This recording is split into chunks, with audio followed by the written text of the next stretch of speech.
Recording and mixing experience is essential for ear development, and it's not something you can just skip over. But today I'll show you how you can leverage the experience you perhaps didn't realize you already have so that you can identify frequencies faster.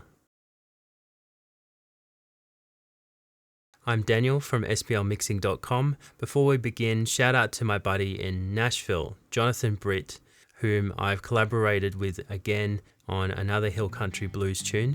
Jonathan produces one-take music performance videos.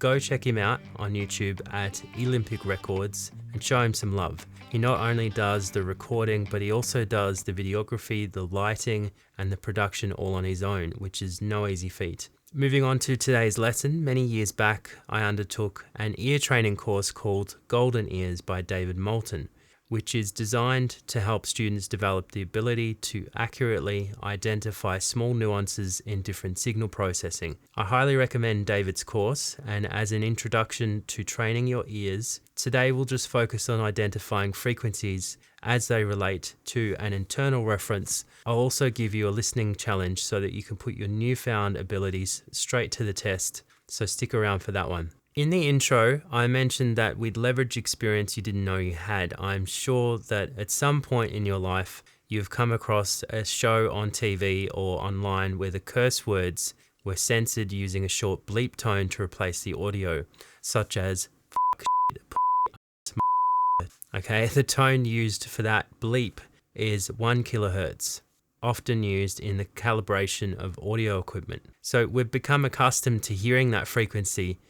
The way this works is you imagine someone swearing or remember the tone and use it as an internal reference point. When you're starting out, you don't know which end of the spectrum a problem frequency is coming from. So a way to at least split the spectrum is to split it roughly into two halves by referencing your memory of that 1K tone that you have against what you're trying to identify. At the very least, you are able to start looking either above or below 1 kilohertz. That way you don't have to waste extra time sweeping an EQ up and down trying to find what that frequency is. Of course, the more you do this, the more it becomes second nature. So in practice, you hear the frequency that is the problem and you simply ask yourself, is that frequency higher or lower than a 1K tone? Having that memory of the 1K tone is in effect a product of your experience, your existing experience. And so we're just going to use something that you're probably pretty familiar with already to compare to. All right, let's put this to the test and I'll explain how this works.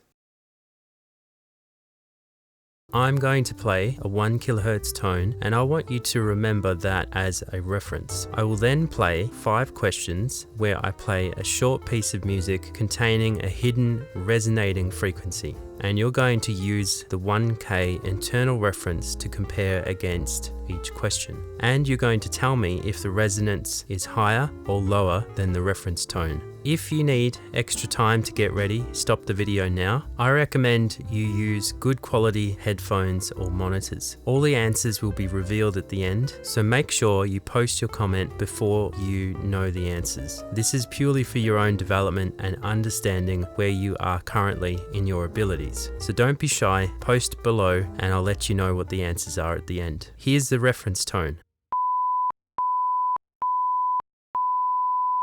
And here's an example question to show what you are listening for.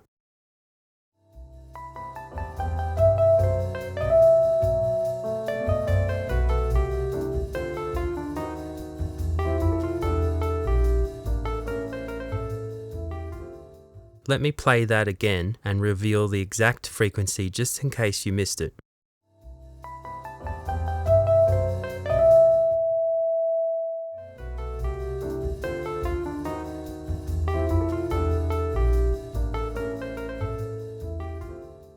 You can hear that in this example, the resonating frequency is lower than the reference tone. Once again, before we begin, here is the 1K reference tone.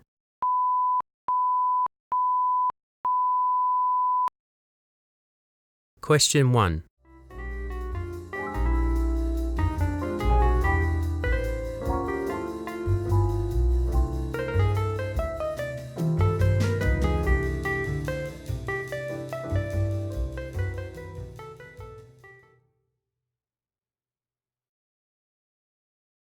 Was that higher or lower?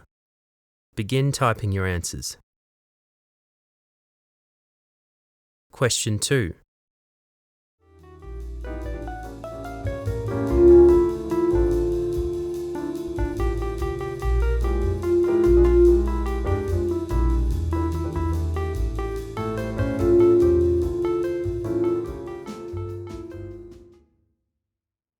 Question 3.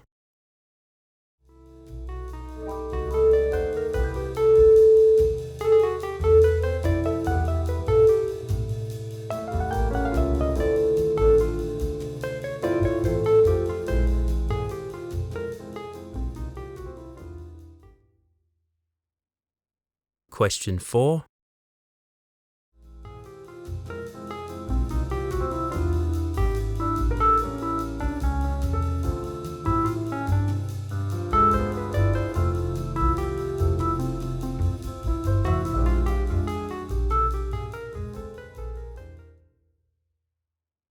And lastly, question 5.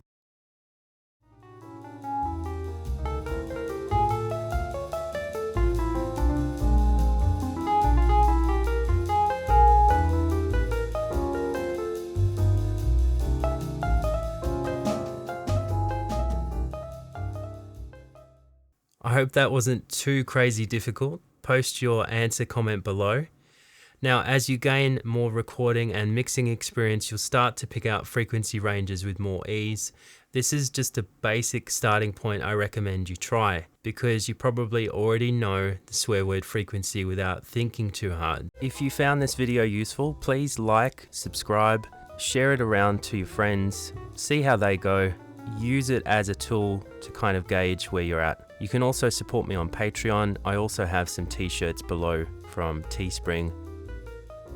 Happy mixing and have a f***ing amazing day. Okay, here are the answers.